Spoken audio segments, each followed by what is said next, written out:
So that's a principle number one in our faith, is that our faith is based on this eyewitness testimony. Yeah? Okay. Now he goes into another point and says, well, hang on a minute. This is the next paragraph. You see the second paragraph there on that left column. The ata im yitun olenu mesis. But a skeptic could come and question and say, somebody whose heart is wandering away, straying from the path of God, they could ask the following: what, you Jewish person, what is it? What is so special about you and your tradition? And why do you need to ask your parents, your grandparents, and to hear from them what the truth is? Why don't you investigate and think with your own good mind and go and seek truth yourself? Why accept the testimony from your parents and grandparents that this is what truth is, this is what the right way is, this is God's way? You've got a good brain on your head. So why don't you just forget about the tradition and go by your own intellect and find the truth on your own? Blaze your own path to God. Why do you need to accept the tradition from before? Good question. Open your eyes and investigate the world. Look in front of you and find the truth. Look what's around in the world. There's the various astronomical phenomena of the planets spinning around, and there's the 4 elements that are found in the earth. Investigate these things. If you study them, study astronomy, study biology, study science, and from there you will discover the secrets of wisdom. And from there you'll find truth. You'll get to the underlying unifying principle of creation. In other words, you can find God through science. You don't need tradition. So why are you accepting your tradition and basing your faith on your tradition? Why don't you wipe your slate clean, study the world, and come to truth, come to God, find God through that? Who's saying that? Who's asking that? This is the question that the skeptic might ask. Oh, it's just... Hypothetically, a skeptic might say, well, that's very nice you got this tradition, but use your own brain to find it. Why do I need to accept what I've heard from the previous generations? Which is a very postmodern attitude in the 1200s.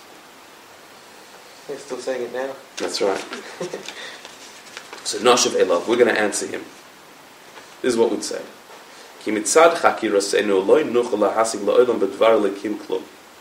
That through our own investigation, you can't really get any understanding of God. You can't find God through your own investigation. Even when it comes to this world, the understanding of this world, all of the scientists can never come to a complete understanding of everything in this physical world. Because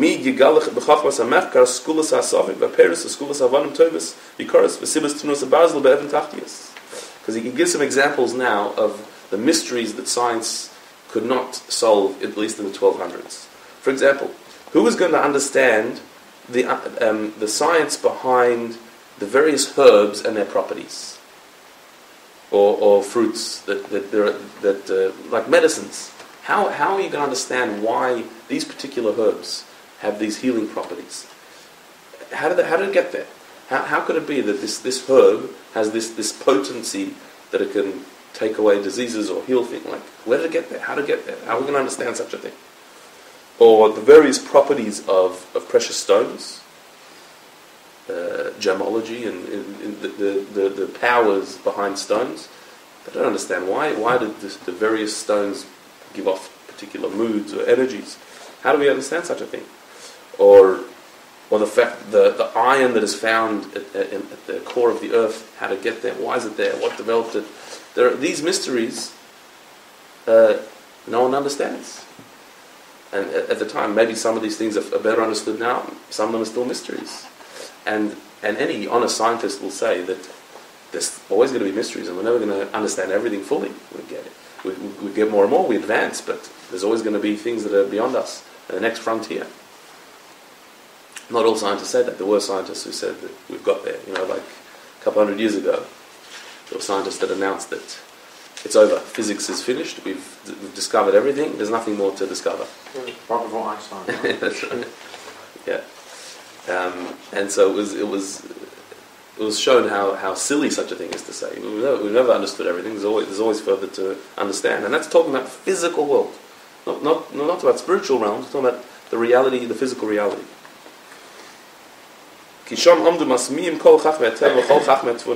All of the scientists and all of the wise men stand in amazement, and we don't really know. We don't understand. There are parts of nature that are beyond our understanding. Fifth last line.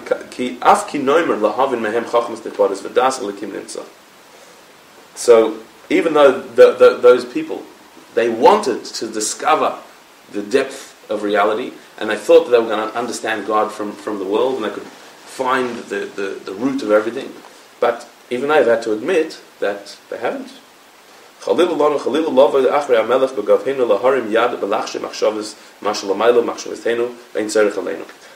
God forbid we should have the audacity, the chutzpah, to lift ourselves up and say that we are going to understand the secrets of the universe, things that are beyond our understanding and things that are not open to us, not things that we can really reach. Top of the next page. Our forefathers, may their memory be a blessing. They set a table before us.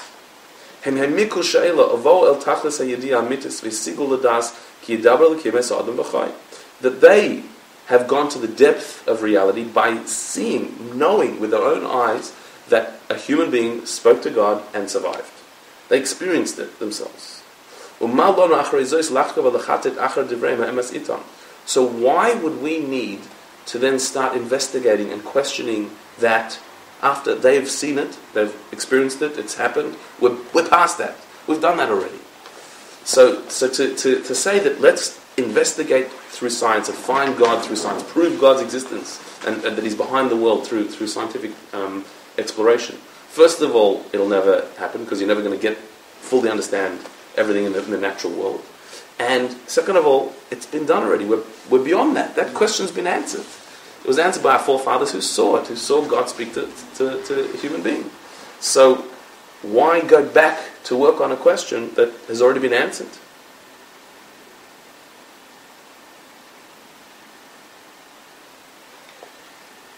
Which is an interesting point. It's saying that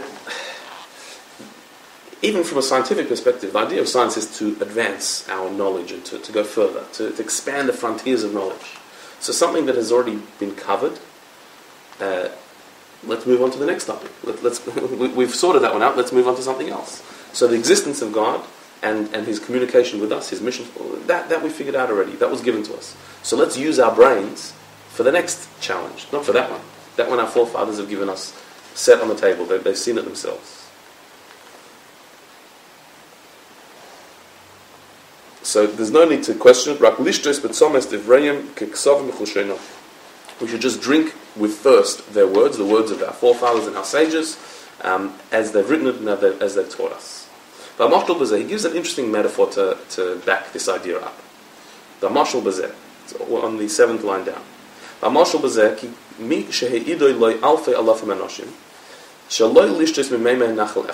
Imagine somebody was told by 1 million people not to drink from a certain river. Don't drink the water of this river. Because we have seen that people who drink from this water die.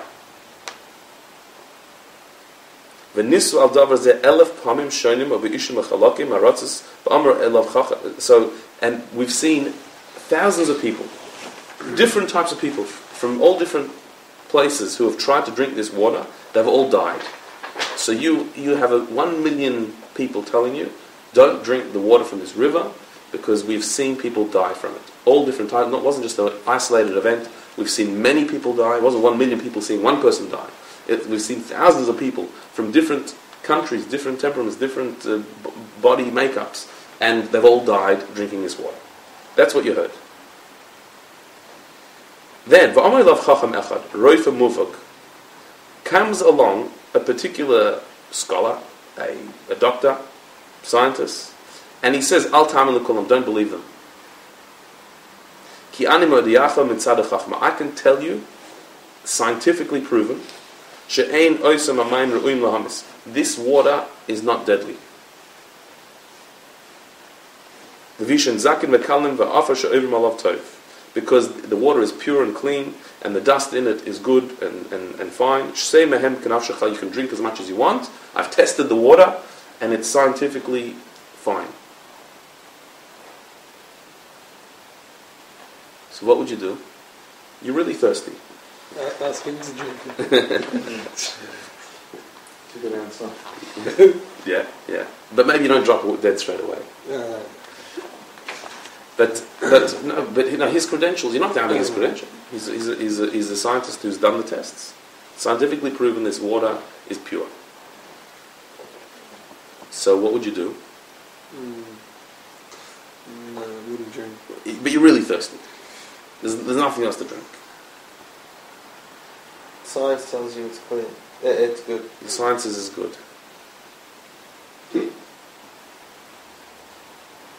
So all the people that have seen the people die there, like, or you just heard it. You've heard from 1 million people that this water is poisonous. It's deadly. So it's 1,000 people have died. Yeah. We've seen it happen. We heard it. We've seen it. There's billions of people around the world that believe in false truth. Right. So. Right. But here we're not saying what they believe. They're saying what they've seen. They're giving you a testimony. 1 million people saying, I've seen a person die from drinking this water. And one person scientifically proves that this water is clean. So we're not talking about a superstition. We're talking about people their testimony. They've seen it themselves. So as trusting as we are of science, we're not that trusting. Like we wouldn't trust it that much. Not when there's 1 million people with first-hand experience of something. They can't explain why it's poisonous. These 1 million people, they have no scientific base. What's wrong with this water? They haven't tested it. This guy says, I am an expert in water. This is what I do, and I've tested the water, and it's all fine. Go with the million. That's right. We would. Yeah.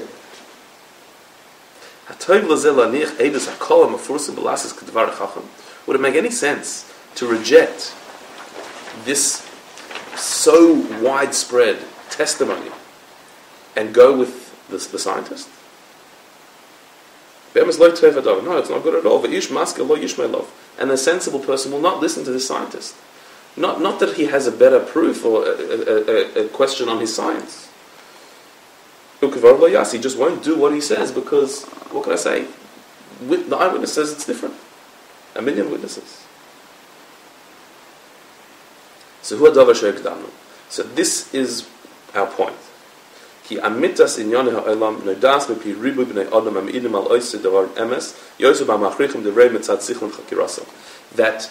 the way of the world is that when someone has seen something, witnessed it, seen it with their own eyes, and there are many people who've seen it from many different angles, but they've witnessed it, that is more true, more established than knowing something through intellect, through proof, through science or philosophy, or through thinking. What if everyone got it wrong? What if it was really the air they were breathing because there was at the time, and all these millions of people saw it and I thought they mistakenly associated it? It could be, but for 1 million people to make the mistake is less likely. If it's 1 or 2 or 3 or a dozen, yeah. But if 1 million people say we saw it happen and none of them picked it up, that it was something else. So it reminds me of a psychological study they did, where they read, I think it was in the 60s, where they read a stabbing in the New York subway, where a white guy pulled a knife on a black guy. And they wanted to check perceptions. And the whole carriage, out of the whole carriage of crowded full of people, 60% said the black guy pulled the knife. I knew for a fact that it was the white guy. Because they were all making up the truth in their head based on what they think they saw and what they saw. Thought about that kind of testimony. That kind of... Still not a million people. No. And even there, they didn't all agree. It was 60%. But they all got it, like, not just wrong, but, like, absolutely wrong. Right, but there were two stories there. There were two versions of that story. Even in such a small group of people, there's two versions of the story. Yeah, and in such a large group, there's only one version. Yeah. Without Even that is, I'm being a devil. Isn't even that kind of suspicious? Like, when everyone agrees, it makes you think they've been told what to agree. Like, don't people... But again, who are we talking about? You can convince a carriage of people in a train. You could convince them all. Let's all say this. Not an entire nation. It's not rational to say that. Yeah, you could say so they got together and okay, but then you're being irrational. If we're talking about a rational base, so this is more rational. Is it kind of like a million people look up and say the sky's blue, and some scientist comes along and says it's red, I can prove it. Right. And then what does this do? It's like a law. To put it, the only crowd that we have, like imagine a grand final that was played in front of. It's only about 60, 70. Yeah. Okay. But let's give it that, and we won't count the TV viewers. Yeah. We won't count them. 100,000. Just the people who are at the game, and the result went one way. And do you think somebody could get up and say, "Listen, it's a really embarrassing result. We really wanted the other team to win. So could everybody here please agree that the other team won? We're going to tell everyone the other team won, and you'll get $50 each if for keeping the story that the other team won." How successful could that be? What could you do to make such a thing successful? To convince an entire stadium that what the game they saw happened the other way, even that they're going to lie about it. To convince them that they actually saw the other team win, I don't think it's possible. But let's say to convince them to lie to their family and to everyone that without an exception, that everyone should do it. It's just a silly thought. It's not realistic. But I think the question is, what are we talking about? Because we're talking about nevuah. We're talking about some sort of experience they had. So let's say there was a funny light storm and there was a big thunderstorm and I don't know, something strange happened that night. So again, there'll be somebody who said, it was a bit weird. There was something weird going on, or would be somebody not affected by it, or there'd be someone who wake up the next morning and say, "Nah, it didn't make sense." If it's not true, so then it was such a large amount. You're right. One person could have had an hallucination and be convinced that it's true for the rest of their lives. One person could. 10 people, 2.5 million people, all hallucinated or. No, if something happens that you don't understand, then you look for an explanation about what it is that happened. Right, so there would be, of all the skeptical Jews around, there would be plenty of them saying, that wasn't revelation, that was just an electric storm and a few weeks. There wasn't anyone. There was no skeptics. No skeptics that we know about. Well, no, then there would be factions that'd be amongst the Jewish people, factions, the people who said that Mount Sinai was a different thing. There wasn't. There was such a thing. I don't know that there were. Maybe those factions disappeared because they didn't have a Torah right family. We would know. We would know. We know about factions who denied the oral Torah and denied this and denied that. We're very open about our factions. I just think even the fact that if it was just 600 of us that agreed, something. That's amazing. Yeah. So but that was the first point. The second point he made was that not only is eyewitness testimony convincing, it's more convincing than scientific proof.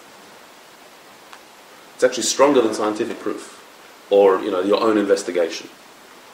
So, just to finish the paragraph, why indeed is it that way? Because a human being is fallible, is imperfect. So our understanding of something, our logical understanding of something, is not absolute. It's not complete. It's not all-encompassing. So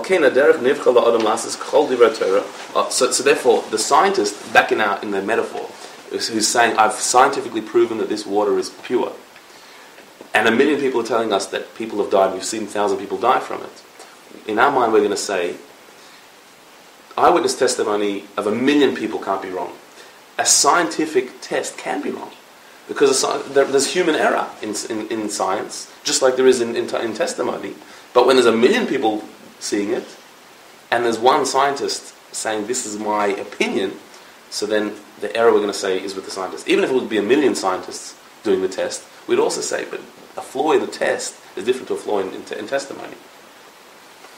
So logic, rationale, science, because it's human logic, it's got a limit. I think if it was 1 million scientists and 1 million testimonies, I don't know. Well, I think know what, that would be a competition between theory and practice. In theory, the scientists are saying, it's fine. These people are saying there are 1,000 dead people. Yeah. So, what will you go for? The logical proof? Or the fact of 1,000 dead people? There's something else at work in that example, because people don't want to do something that's risky for them. So if you had 1,000 people saying, I've watched if you had 1 million people saying, I've watched 1,000 people drink this water and it's fine, and you have one scientist say, I've tested it and you're going to die from this water, you wouldn't drink it either. Yeah. Because you're afraid. No, but if you're really thirsty, if you're really, this happens all the time. This example does happen all the time, where the latest scientific study comes out and talks about the latest food is bad for you. Water is bad for you now. That could easily be the latest thing. The tap water is poisonous. It's come on, I've been drinking it. My family drinks it. My family, we've all been drinking water. We're not going to listen to it. We ignore those things all the time. We ignore those things based on experience. So it's fine. I've done it. There's no problem. Because the way I'm thinking is that there's got to be a difference in the situation. So if 1 million people saw it and everyone died, so the risk that the scientist is wrong is too great to ignore. But if everyone saw that someone that it was okay, and the scientist said it was not, so then all you need to do is test it. In other words, you just isolate the one thing that changed to make the scientist come to his conclusion, and then you find out whether that's true or not, and you drink or you don't drink. But he's saying the test is the okay people. That is, so the scientist is a theory. I've done the theory, but something must have changed between all the people saying it and the scientists saying it. No, they're saying people drink this all the time. They're fine, and the scientist says he didn't just do the test. He did the test 20 years ago. In the last 20 years, people are drinking, they're fine, and he's saying, but scientifically, it's poisonous. We go by experience much more than by science. That's just the point. So fine. So anyway, he concludes. So therefore, the most sensible thing to do is to follow the words of Torah that we know based on reliable testimony. And that testimony has told us that God, the source of all wisdom, gave it to people. He gave us His Torah. And in that wisdom, the wisdom of Torah, is included all beautiful wisdom, all depth is found in there because it's coming from God. It's a wisdom that's higher than all wisdoms. So what makes sense is to follow it because there's strong testimony behind it. All right. Cool. There's a thought. I always I don't you see what you believe. Right, that's what he's saying. No, he's saying that you believe what you see. Yeah, he's saying the power. So it's all about the power of